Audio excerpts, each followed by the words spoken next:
So there are pretty much 6 reasons why I think that mural has got great advantages. And it's, if we can just keep these in mind as we're working through mural, I think it really also helps us make sense of the learning process. The first is that it allows us to brainstorm and to ideate in a really free way. And we can do that both at an individual and a group level. The second reason is that it involves sticky notes, and sticky notes are a really democratic process, because once you put an idea on a sticky note and you put it on the whiteboard, it's de-identified and its authorship is not known. And as a result, every idea has equal weight in that whiteboard space. And that's one of the reasons why I really love it, because it doesn't matter whether it comes from the person who mans the front desk or it comes from the CEO, all of those ideas are equal.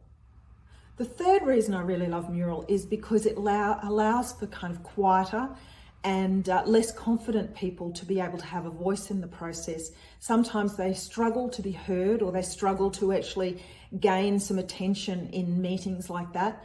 But having a sticky note or an idea on a sticky note just means that their idea is really thrown into the mix of things in a much easier way.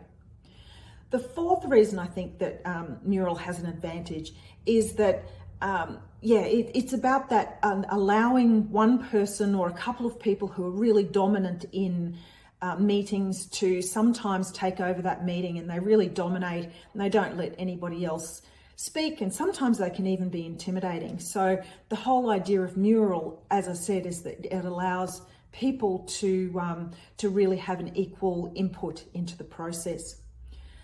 The fifth reason is that I think because it's so visual, we can actually make connections between ideas and between things that might really seem random, and you might yourself dismiss. You might dismiss an idea as being ridiculous, but somebody else might actually sort of come in and go, oh, what a great idea, and I can see it working here.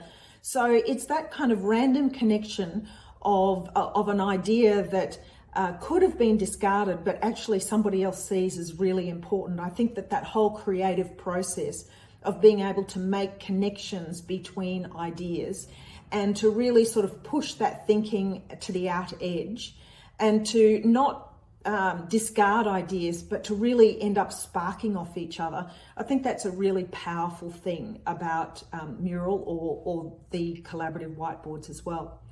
And the final thing I think is it's about being very visual. So when ideas on sticky notes can be put on the whiteboard, and then they can be moved around and they can be clustered and they can be made sense of, that's a really powerful thing as well, because you're not discarding bits of information and ideas, but you're really trying to build the depth of that idea and really sort of excavate it in more detail. So I think that's actually a really powerful thing about mural as well.